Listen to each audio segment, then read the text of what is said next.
고전 문학은 시대를 뛰어넘어 변하지 않는 인생의 진리와 지혜를 담고 있어요. 우리가 겪는 고민과 감정들이 사실은 오래전부터 많은 사람이 겪어온 것들이라는 걸 깨닫게 해주죠. 톨스토이의 인생이란 무엇인가, 행복의 본질과 삶의 가치에 대해 생각하게 만들고, 괴테의 파우스트, 인간의 끝없는 욕망과 참된 만족이 무엇인지 묻고 있고, 셰익스피어의 햄릿, 선택과 후회, 운명에 대한 깊은 성찰을 담고 있고, 도스토옙스키의 죄와 벌, 양심과 도덕에 대한 질문을 던져주죠. 고전 문학은 마치 삶을 먼저 살아본 지혜로운 친구 같아요.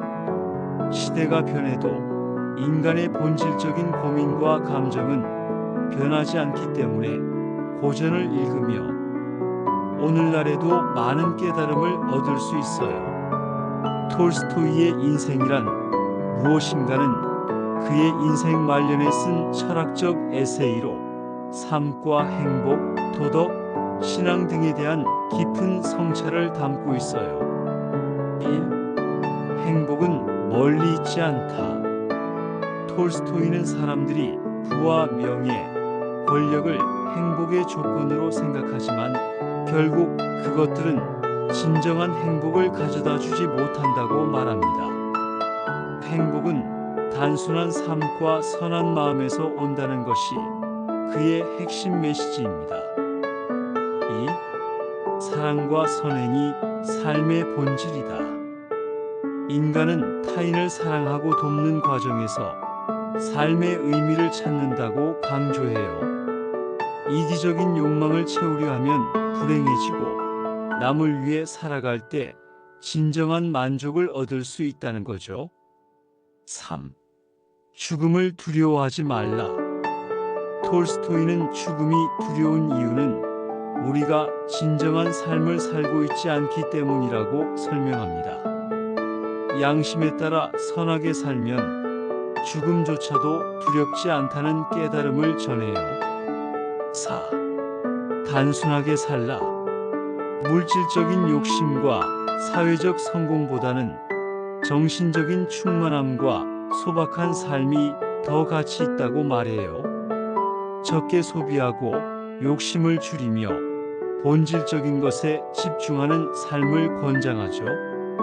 톨스토이의 메시지는 지금 시대에도 유효합니다. 많은 사람들이 바쁜 삶 속에서 행복을 미루고 욕망을 쫓다 지치지만 결국 중요한 건 지금 이 순간 선하게 살아가는 것이라는 걸 다시금 깨닫게 해주는 작품입니다. 파우스트는 인간의 끝없는 욕망과 그로 인한 갈등을 다룬 작품으로 삶의 의미와 진정한 만족이 무엇인지 깊이 탐구하는 고전입니다.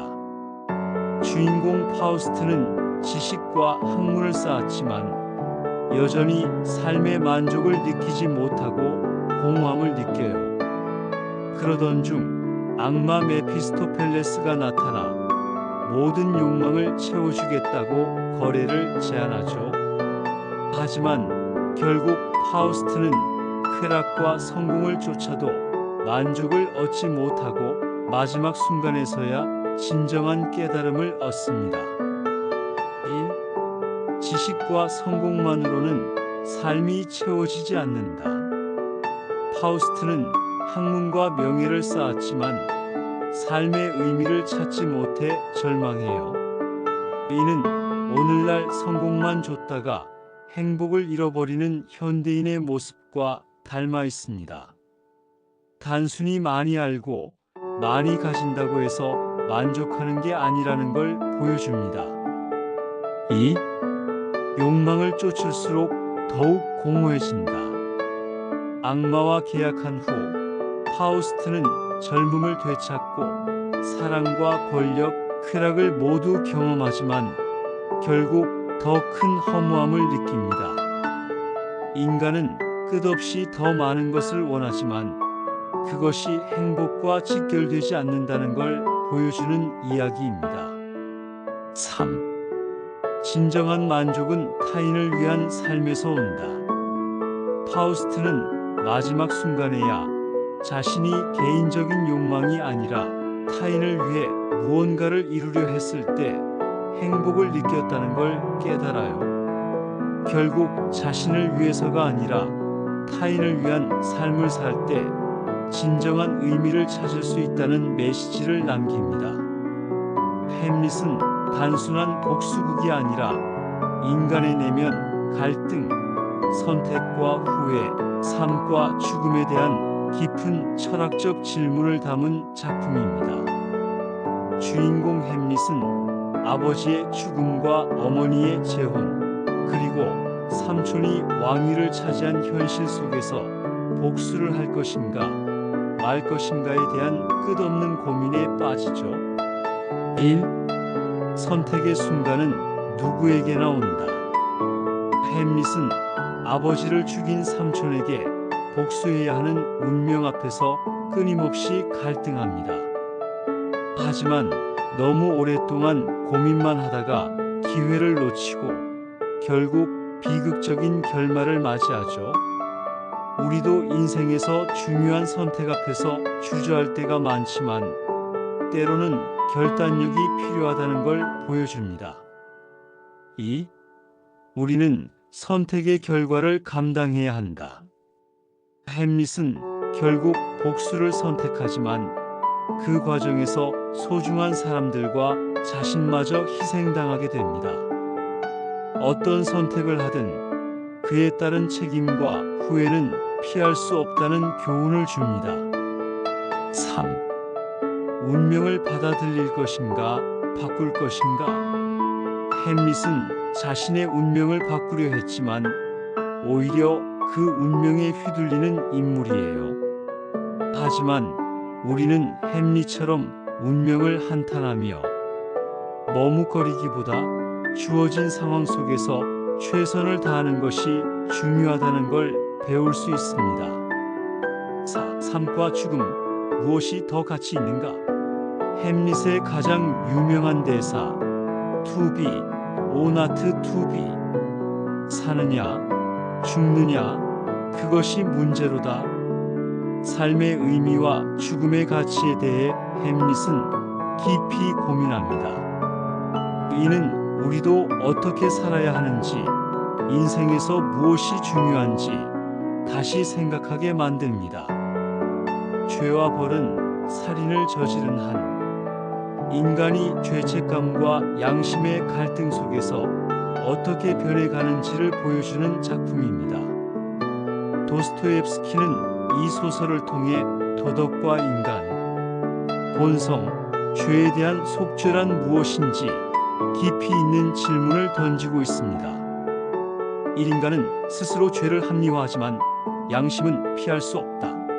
라스콜리코프는 자신이 특별한 인간이라면 살인을 저질러도 죄책감을 느끼지 않을 것이라고 믿었습니다. 하지만 실제로는 양심의 가책과 내적 갈등 속에서 괴로워하며 무너져가죠. 우리가 아무리 논리적으로 정당화를 하려 해도 양심은 속일 수 없다는 걸 보여줍니다. 2. 도덕적 타락은 인간을 파멸로 이끈다.